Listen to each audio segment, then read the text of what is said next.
Donc voilà, donc je vais vous parler d'un scribe spécifique.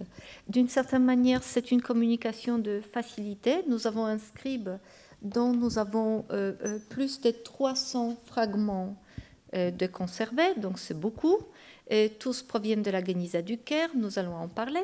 Et les dates, les documents datés de ce scribe sont sur une période assez courte, c'est-à-dire une quinzaine d'années. Le manuscrit daté, explicitement daté, le plus ancien est de 1196 et le document explicitement daté le plus récent est 1211. Et nous savons que tous les documents que nous avons ont été écrits en Égypte, probablement à Fustat, peut-être certains en Alexandrie. Il y a un au moins qui a été écrit en Alexandrie. Donc nous allons travailler sur un scribe très défini, très bien représenté. Et en plus, son écriture est très facile à identifier parce que nous le trouvons. Donc nous les retrouvons dans la Geniza du Caire, où la plupart, pas tous, mais la plupart de manuscrits ont été créés en Égypte. Et notre scribe est d'origine irakienne. Donc son écriture est assez facile à reconnaître. Et en plus, nous avons plusieurs fragments où son colophon est conservé. Donc il est assez facile de reconnaître. Et aujourd'hui, je parlerai d'un petit aspect de ce scribe énorme, parce que plus de 300 fragments, c'est vraiment un chantier paléographique vraiment conséquent. Je parlerai d'un seul aspect, c'est-à-dire des écritures de ce scribe qui sont typologiquement différentes. Donc je ne parlerai pas de changements au sein du même mode d'écriture ou à travers, donc tout au long de la vie du scribe. C'est un sujet que je n'aborderai pas aujourd'hui parce que je veux me concentrer sur un aspect de l'écriture de ce scribe particulier. Donc, oui. Et oui, et là, ça ne marche pas.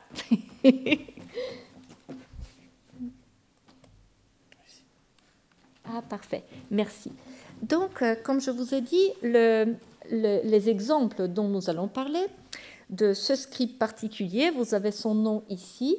Il s'appelle Joseph, son père s'appelait Jacob, et il a un titre de Rosh Haseder. Je vais vous parler un tout petit peu de ce titre, un peu de la vie de ce scribe, qui peut être effectivement reconstitué uniquement à partir des documents de la Geniza du Caire. Nous n'avons pas d'autres sources qui parlent de ce personnage ou de ce manuscrit. Donc voilà, donc la Geniza du Caire, vous le savez probablement tous, mais très rapidement, dans le judaïsme, il y a une coutume qui existe depuis la fin de l'Antiquité, que les documents qui auraient pu contenir le nom des dieux ne peuvent pas être détruits par une action humaine. Donc ces documents doivent être entreposés ou jetés dans un endroit, une sorte de corbeille à papier sacré, où on dépose les documents pour ne pas les profaner, mais très différemment d'une bibliothèque ou des archives, ces documents ne sont pas destinés à être consultés de nouveau. Donc des grandes communautés juives possèdent jusqu'à aujourd'hui une Geniza. Parfois, les documents sont enterrés dans des cimetières. Parfois, il s'agit d'une pièce dans une synagogue. Donc, il y a toutes sortes de modes d'existence d'une Geniza. Ce qui est important, c'est qu'à la fin du XIXe siècle, pendant la deuxième moitié du XIXe siècle, des fragments qui ont été jetés dans une Geniza ou plusieurs Genizotes à Fustat et au Caire. Donc, aujourd'hui, Fustat, c'est une partie de la ville de Caire. Au Moyen-Âge, il s'agissait d'une ville différente. Donc, des documents entreposés dans la Geniza qui s'appelle la Geniza de Ben Ezra à Fustat, et d'autres Genizotes, et même les cimetières juifs de Bassatin au Caire. Donc, à partir de la moitié du XIXe siècle, ces manuscrits sont vendus d'abord aux antiquaires, aux voyageurs, tout simplement, voyageurs surtout britanniques qui se promènent et qui rapportent quelques fragments anciens d'Égypte. Et ensuite, de manière plus programmée, il y a des chercheurs européens, le bibliothécaire Neubauer de Oxford, ou bien, comme ici, le professeur de de la littérature rabbinique, Solomon Schechter à l'université de Cambridge, qui apporte des collections énormes. Donc aujourd'hui, les fragments provenant de la Geniza du Caire sont 350 000 et sont éparpillés aujourd'hui dans 72 collections à travers le monde. Et dans beaucoup de ces collections, nous trouvons des fragments de la main de notre Joseph Rosh HaSeder. Donc c'est une petite introduction du contexte de la découverte et donc du travail sur ces scribes. Donc il y a plus de 300 fragments dans son écriture très, très spécifique qui ont été identifiés jusqu'à maintenant. Peut-être que nous allons en trouver d'autres. Et donc, il s'agit des éléments très intéressants parce que nous avons à la fois des copies des livres, donc c'était un copiste des livres, il copiait des livres écrits par des personnes, par des grands classiques, la Bible, le Talmud, la Mishnah, mais aussi belles lettres d'autres genres littéraires. Donc, c'était vraiment un scribe qui représentait tous les genres, donc du adab, donc de la littérature, de la culture de l'époque. Il y a aussi des brouillons, des compilations où il agissait en tant qu'auteur, donc compilateur. Il faisait ses propres commentaires sur les Talmuds, en citant bien sûr des autorités différentes, mais il s'agissait des ouvrages dont il était auteur. Donc nous avons des autographes, donc il était également auteur. Il y a aussi des brouillons des documents juridiques. Donc nous savons qu'il était scribe des documents. Donc, il préparait des brouillons qui devaient être recopiés ensuite au propre. Il y a aussi des notes personnelles. C'est très rare d'avoir de cette période des notes où une personne, un scribe ou un auteur, nous parle de son travail de scribe, de ses projets d'écriture de livres, mais aussi de la copie ou de la vente des livres. Nous avons également des inventaires. Des inventaires principalement les inventaires de livres, y compris des prix des livres. Donc, effectivement, un corpus très, très riche, intéressant. Donc, nous avons peu d'informations sur sa vie personnelle. Donc, nous avons son nom, Joseph ben Jacob Rosh HaSeder. Il est né probablement à Bagdad. En tout cas, il a été éduqué dans l'académie ou la yeshiva de Bagdad. Donc, l'académie, il s'agissait d'une école juridique, un tout petit peu comme une madrasa musulmane. Donc, l'académie qui existait depuis l'époque du Talmud et qui a continué son existence après la conquête musulmane de la Babylonie, donc de l'Irak. Et donc, il a été éduqué dans cette grande yeshiva qui a repris un tout bon. Cette yeshiva était très importante à l'époque talmudique et ensuite jusqu'à la première moitié du XIe siècle, mais à son époque, donc XIIe siècle, cette yeshiva est redevenue importante parce que son maître, Shmuel Halevi ben Eli, était un maître dont les ouvrages sont conservés, connus. Donc, il a essayé de redorer le blason de cette école talmudique, de cette université talmudique importante. Donc, Joseph ben Jacob Rosh HaSeder a été effectivement élevé, éduqué dans cette yeshiva. Il parle de son père comme un grand chef de la communauté et comme un grand savant.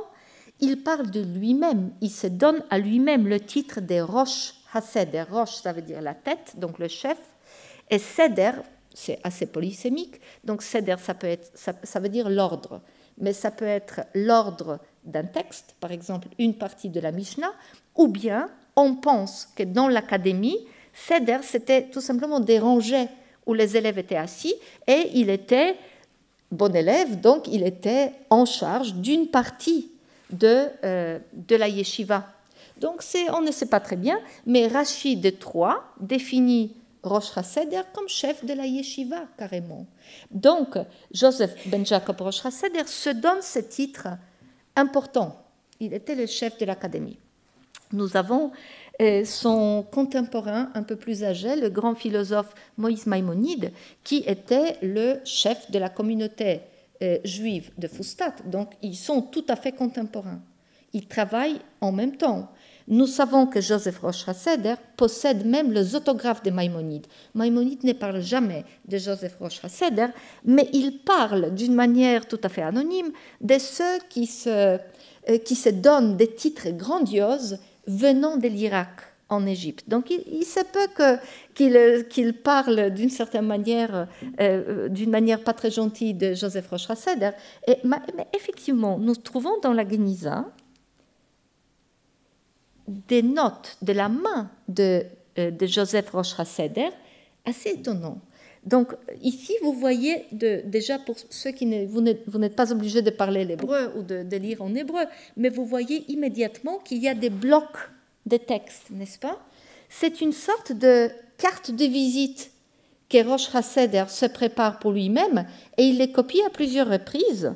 Donc voilà, vous avez ici des traductions, donc il se donne des titres. Mais ces titres ne sont pas tout à fait identiques. D'ailleurs, celui ici en bas, c'est la traduction Ras al-Madhab, donc carrément en arabe. Donc, il utilise aussi... Oh, pardon, ça, c'est pas Madhab, ça, c'est celui-là, c'est Madrasa. Ras al-Madrasa. Donc, voilà. Donc, en arabe. Donc, il se donne effectivement des titres aussi en arabe. Donc, vous avez les traductions. Donc, il se dit chef de l'école, fils de Jacob, qui était chef des réunions des Kala. Les réunions des Kala, c'était des réunions des étudiants dans la yeshiva babylonienne. Et fils d'Élie, chef de la communauté, que sa mémoire soit bénie. Mais dans l'autre modèle de la petite carte de visite, il s'appelle chef de la yeshiva de l'exil, fils de Jacob, le grand juge, que sa mémoire soit bénie. Donc, d'une certaine manière, il se présente de manière un tout petit peu différente, mais chaque fois, d'une manière, voilà, en soulignant son importance dans cette petite préparation de, voilà. Donc, j'appelle ça les cartes de visite, mais qu'est-ce que c'était? Je ne sais pas. Donc, voilà, effectivement, des signatures. Nous avons également des textes très brouillons et très autobiographiques où il parle même de la nécessité de changer son propre nom. Il dit... Je m'appelle Joseph Roche-Raseder, je devrais m'appeler, je vais changer mon nom, je vais m'appeler Nehemia, parce que Nehemia, ça vient de la racine hébraïque qui veut dire consoler, consolation. J'ai vécu tant de malheurs qu'il faut que je change de nom pour être consolé. Et ensuite, il dit, en fait, peut-être je ne vais pas changer mon nom. Donc, nous avons vraiment des récits extrêmement intimes de cet écrivain. Donc, nous avons effectivement aussi des brouillons, des documents juridiques. Il est assez difficile de savoir quand il est venu en Égypte. Le premier document daté d'Égypte vient de la ville qui, en hébreu, s'appelle No-Amon et qui est le nom hébraïque d'Alexandrie. Donc, nous les retrouvons en 1196 en Alexandrie. Ensuite, nous les voyons en train de voyager entre Alexandrie et Fustat, et ensuite nous avons l'impression qu'il est implanté fermement dans la ville de Fustat, où il participe en 1212 à une controverse au sujet de comment il faut dire les prières, où apparemment il est écouté et son approche est celle qui est gagnante. Donc, ce petit document ici, sur parchemin, est un brouillon d'un document juridique. Ce qui veut dire tout simplement qu'il est un scribe professionnel qui écrit non seulement des livres, mais aussi des documents juridiques qu'il prépare à l'avance. Il fait un brouillon qui sera ensuite mis au propre pour la signature des témoins. Donc voilà, donc il a des activités très différentes. Il est peut-être maître d'une école rabbinique, il est en train de nous dire ça. Il nous dit « je suis Roche-Raseder », il dit « je suis un maître du Talmud ». On ne sait pas s'il l'était vraiment. Et il était le leader de la communauté, il nous l'a dit aussi. Nous ne savons pas. Il n'était certainement pas sur la liste des chefs de la communauté de Fustat. Il était impliqué dans la communauté, mais ce n'était pas un chef de la communauté. Il était auteur des commentaires rabbiniques, oui. Nous trouvons des passages de sa main que nous ne pouvons pas identifier comme des ouvrages écrits par d'autres personnes, et parfois il nous dit nous-mêmes qu'il a le projet d'écrire un grand commentaire sur les Talmuds, etc. Mais c'était surtout un warak, un mot arabe qui veut dire le papetier, ou parce que le mot arabe warak vient du mot warak, qui veut dire papier. Donc c'est un papetier ou un bouquiniste. Donc ce que nous savons de lui, ce que il produisait des livres, il avait plusieurs fonctions qui correspondaient à ce qu'un warak musulman faisait, copier des livres, vendre des livres, prêter de l'argent dont les gages étaient les livres, employer d'autres scribes, etc., etc.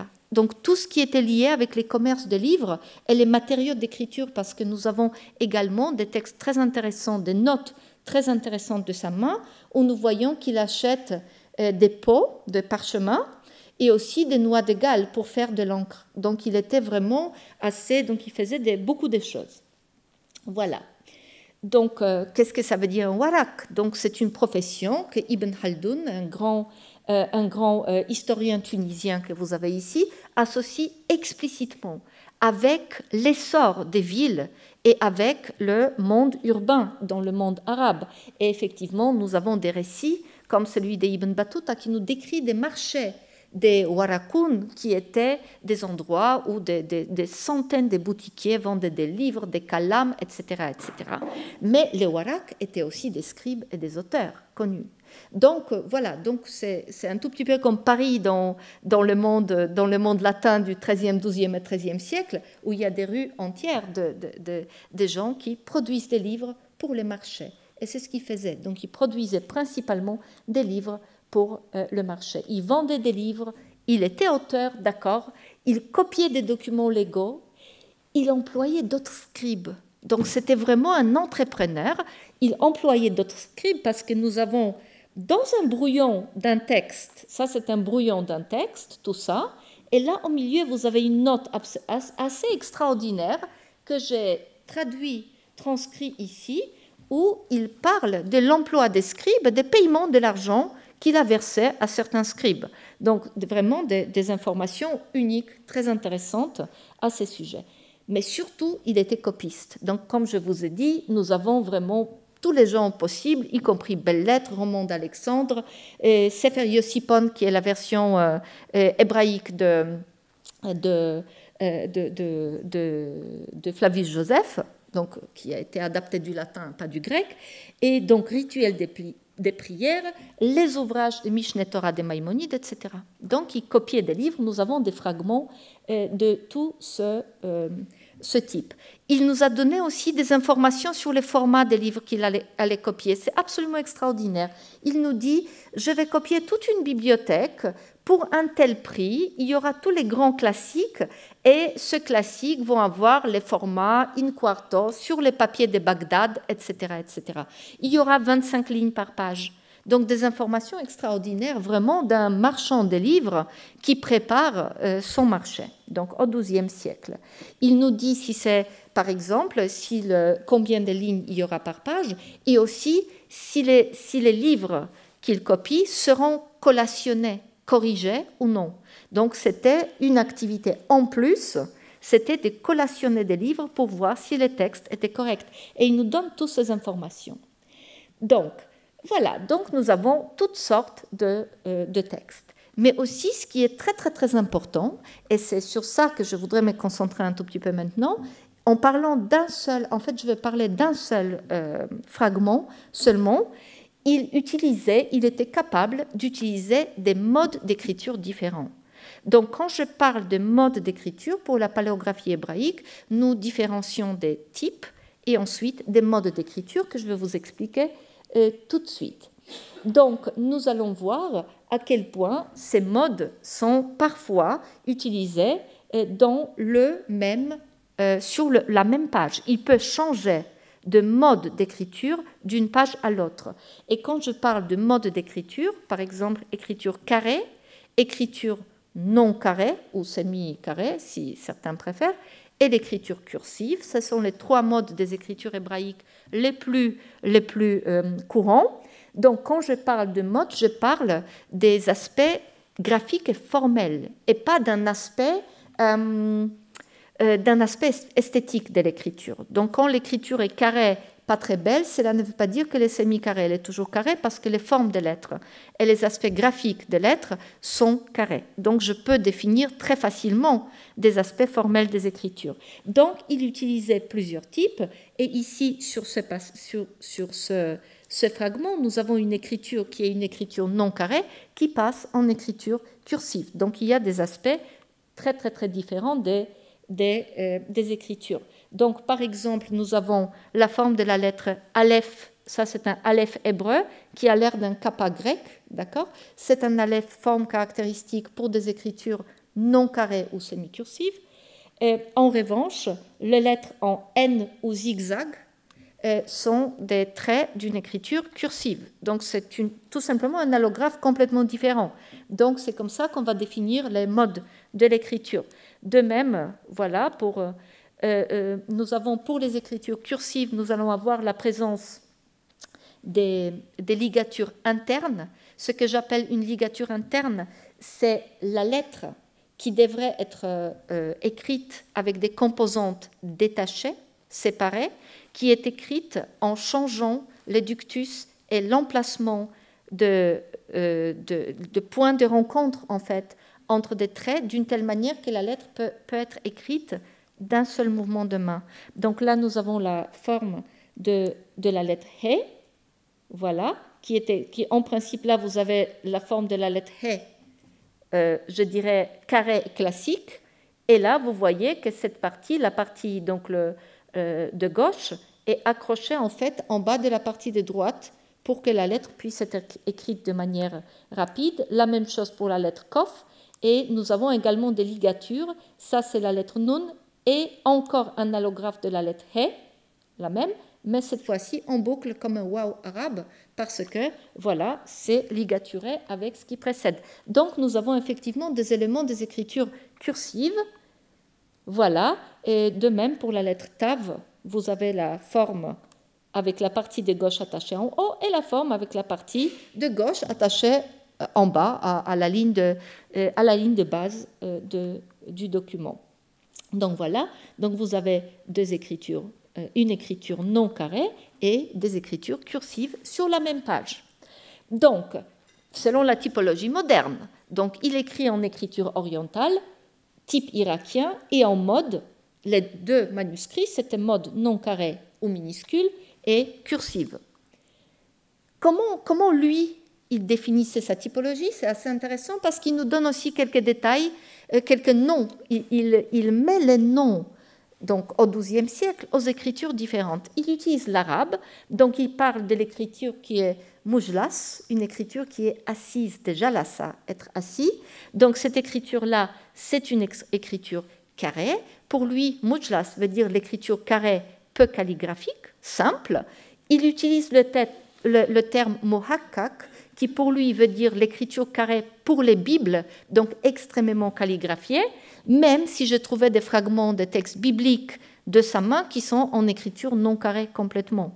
Donc il avait la capacité d'écrire des textes différents. Donc même si lui-même il définit la fonction et le mode de l'écriture, il ne les suivait pas toujours parce qu'il y avait d'autres demandes probablement qui arrivaient. Et il parle également d'une écriture mu'allak, qui est une écriture suspendue, littéralement, donc l'écriture cursive. Ce sont des termes qui se trouvent chez d'autres auteurs. Deux termes qu'il n'utilise pas, mais qui sont utilisés à son époque dans d'autres textes, c'est un terme arabe mashk, qui probablement est équivalent à l'écriture non carrée minuscule, et également un terme qui se trouve uniquement dans Ibn Migash, cité par Maïmonide, un terme qui est muzabzab, très difficile à interpréter. Probablement, c'est comme le vol d'une mouche. Voilà, donc c'est quelque chose qui probablement, voilà, c'est ça l'étymologie des mots. Nous ne savons pas très bien de quoi il s'agit, mais nous pensons qu'il s'agit d'une non carrée minuscule. Donc il y a quand même du recul parce qu'il y a une terminologie de l'époque que nous devons considérer quand nous parlons des écritures.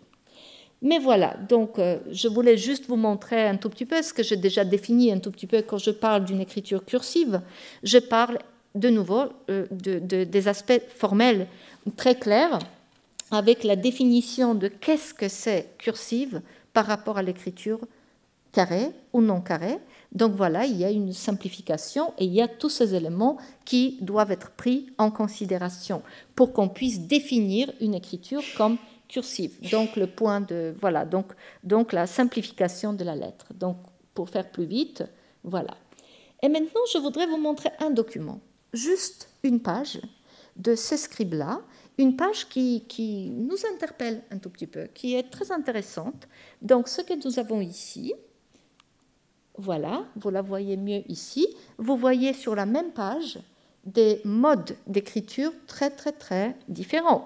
Donc nous avons l'écriture carrée, nous avons l'écriture carrée vocalisée, donc voilà, donc là nous avons des exemples, l'écriture carrée, donc c'est la citation d'un psaume, là le même psaume, la même écriture, un peu plus petite, mais vocalisée avec les voyelles, donc vous voyez à quel point visuellement la présence de voyelles qui en hébreu sont notées par un système de points et de lignes au-dessus, au-dessous des lettres, à quel point ça change l'aspect général de l'écriture, même si ça ne change pas les formes des lettres. Ensuite, nous avons l'écriture, ici par exemple, non carrée, et l'écriture cursive, par exemple ici et ici. Et en plus, donc nous avons ce texte, le texte principal d'une certaine manière au milieu de la page, et ensuite ce que vous avez dans les marges, parfois barrées, et c'est un inventaire de livres. Donc l'inventaire de livres qu'il a vendus, l'inventaire des livres qu'il voudrait copier, l'inventaire des livres qu'il avait copiés. Donc clairement, il a écrit une sorte d'exercice d'écriture, et ensuite il a réutilisé, recyclé la même page pour écrire ses notes personnelles. Donc nous avons ici, donc, selon la terminologie des Colette Sirat, nous allons avoir une écriture contrôlée parce que les exercices d'écriture, même cursifs, sont des exercices d'écriture pour des livres, d'accord, livresques. Donc les trois modes, toutes les citations que nous avons ici, des trois modes d'écriture, sont des écritures pour des livres, sont des écritures livresques. Donc nous avons donc la Bible carrée et ensuite les textes rabbiniques, la Mishnah par exemple ici non carré, les commentaires talmudiques en cursive. Mais tout ça, il s'agit des livres, des fragments, des passages des livres. Donc il montre sa capacité en tant que scribe d'écrire en trois modes différents qui peuvent être tous utilisés pour produire des livres. Donc tous les trois sont contrôlés. Il ne s'agit pas d'une écriture cursive non contrôlée. C'est là où on diffère un peu de la définition de Colette Sirat, qui considère que les écritures cursives sont en principe des écritures personnelles. Ce n'est pas le cas. Une cursive, du point de vue de la typologie, peut tout à fait être une écriture livresque, même calligraphique, et contrôlée. En revanche, nous avons ici également des écritures. Voilà, des écritures marginales où ce sont vraiment des notes pour lui. Donc, avec la définition, c'était fait pour moi. Ce sont des notes, les aides-mémoires, mon propre inventaire de mon propre travail. Donc, nous avons effectivement des possibilités de juger aussi bien de modes différents de l'écriture, mais aussi du mode. Donc, dans ce cas-là, il s'agit de l'écriture cursive. Donc, mode cursive, plus ou moins textuel, livresque et plus ou moins personnel. D'accord ? Donc, nous pouvons effectivement avoir un exercice paléographique intéressant. Donc, ici, juste pour vous montrer un tout petit peu les écritures carrées qu'il a utilisées. Donc, vous avez deux exemples des écritures carrées. Donc, une sans voyelles, l'autre avec les voyelles. Vous voyez, les formes des lettres sont des formes de lettres carrées. J'utilise uniquement la lettre Aleph pour illustrer un tout petit peu l'aspect formel de la définition typologique. Bien sûr, une analyse paléographique complète commence par la page, par la ligne, par le mot, par la lettre et par les composantes de la lettre. Mais nous n'allons pas faire toute cette analyse détaillée, donc je vous donne juste des exemples visuels et très clairs pour que vous vous rendiez compte à quel point voilà, les formes des lettres sont différentes d'un mode à l'autre. Et ensuite, on va passer à deux autres modes. Donc là-haut, nous avons le mode non carré, et donc minuscule, et en bas, les éléments, donc l'écriture cursive. Donc il ne s'agit pas d'une cursive séfarade qui est extrêmement poussée, donc nous sommes dans l'Orient. Cependant, il faut dire aussi qu'au XIIe siècle, en Irak, l'écriture cursive était peu utilisée et des éléments de l'écriture des Rosh HaSeder en Égypte font penser à l'influence maghrébine. Donc je pense que son écriture cursive, justement nous en avons parlé aujourd'hui avec Giacomo, est influencée par son lieu d'accueil. Donc l'écriture cursive doit être examinée de nouveau parce que nous avons certains aspects. Donc là, vous avez les formes des lettres. Vous voyez la forme de Aleph qui est en forme de kappa, comme je vous ai dit, typique. Et ensuite, pour l'écriture cursive, nous avons toujours kappa. Il y a parfois des allographes, mais aussi nous avons cette forme en N ou zigzag qui est typique, ce qui s'écrit en un mouvement. Donc, il s'agit d'une écriture cursive. Et nous avons également des ligatures. Donc là, vous avez Tav suivi de la lettre Hey en boucle, qui est typique des ligatures maghrébines, en fait, et voilà, et donc de l'écriture cursive. Donc nous avons tout ça. Et nous voyons que dans son écriture cursive que vous voyez ici, il y a des éléments qui se trouvent dans des écritures maghrébines spécifiquement, à partir de l'an 1000 à peu près, et ensuite qui sont transmis vers les écritures séfarades. Donc clairement, il est imprégné de son lieu d'accueil, donc en Afrique du Nord. Donc voilà, donc nous avons les ligatures, il utilise les ligatures qui sont des ligatures d'abord internes, donc que je vous ai déjà expliqué, c'est-à-dire la même lettre a une telle forme que toutes les composantes peuvent être écrites d'une traite de plume. Donc voilà, le hey à la fin, kof et tav, aleph en forme de zigzag. Et il a également des ligatures entre des lettres différentes, donc qui sont un trait caractéristique des écritures cursives, donc soit des lettres attachées une à l'autre, soit des lettres attachées mais en désarticulant des lettres. Ici, nous avons la lettre lamed qui est décomposée, donc là, vous voyez là, c'est la partie haute de la med, la partie basse de la med, mais pour pouvoir accrocher un hé à la fin, la lettre a été détachée en deux parties, et c'est la partie haute qui attache la lettre suivante, et la partie basse est accrochée indépendamment. Donc ça, ce sont des caractéristiques des écritures cursives, effectivement maghrébines. Voilà, donc ici, c'est pour vous montrer les allographes, à quel point les allographes sont différentes et très faciles à définir selon leur mode. Carré, non carré, cursive. Donc les exemples, c'est la lettre Aleph en haut et la lettre Lamed en bas. Donc il n'y a aucun doute, une simplification, l'élimination des parties horizontales au maximum pour simplifier l'écriture, pour la rendre plus dense et ainsi plus rapide à faire. Donc voilà, une lettre qui en fait n'échange pas trop dans les écritures, sauf les écritures cursives, mais qui est attestée dans son allographe de base aussi dans les écritures cursives, est la lettre He. Et je me disais que c'est une lettre assez intéressante parce qu'elle pourrait nous informer sur des traits caractéristiques du scribe à travers le mode. Parce que maintenant, la question se pose. Je vous parle de ces 300 fragments des manuscrits. D'accord, du même scribe. Mais comment on les reconnaît? Comment reconnaître ce scribe à travers ces 350 000 fragments de la Geniza du Caire? On va à travers la Geniza du Caire, comment on les reconnaît? Pourquoi? Je dis oui, je les connais, c'est Rosh HaSeder. Bon, non seulement parce qu'il y a les gens qui ont travaillé bien avant moi, qui connaissaient très bien son écriture et ses travaux, qui ont identifié la plupart des manuscrits, mais il y a toujours des fragments qui sont en train d'être identifiés. Comment on le sait?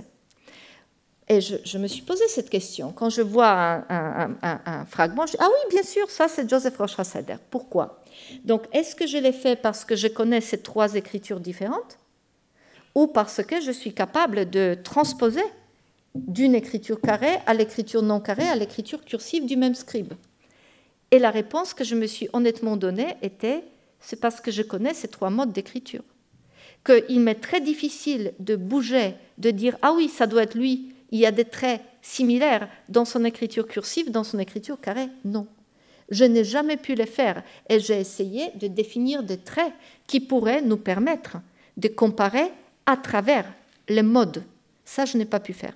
Donc, si on les reconnaît, c'est parce que nous avons des documents très clairs de sa main dans les 3 types. Et nous pouvons alors agir par comparaison. Donc voilà, donc, comme vous voyez ici, j'essayais de dégager des traits communs, et en fait, je n'en ai pas trouvé. Je me disais à un certain moment, peut-être le fait que le trait de gauche tourne vers l'intérieur de la lettre pourrait nous guider, mais ce n'est pas toujours le cas. Donc voilà, donc ce n'est pas dans tous les cas que nous trouvons cet élément. Voilà, donc écriture, maintenant écriture contrôlée, écriture personnelle. Comme je vous ai dit, pour les écritures cursives, nous avons les 2 types. Quand nous les comparons, la seule chose que j'ai pu constater quand il s'agit des formes de lettres, c'est la différence de densité et l'élongation verticale de l'écriture personnelle. Donc, quand il écrit ses propres notes dans les marges, il essaye de serrer un peu plus, il essaye de les faire, donc forcément, ça devient un peu plus vertical. Pourquoi? Parce qu'il n'a pas beaucoup de place, il écrit dans les marges. Donc, il y a une variante, mais elle n'est pas typologique, elle est faite ad hoc.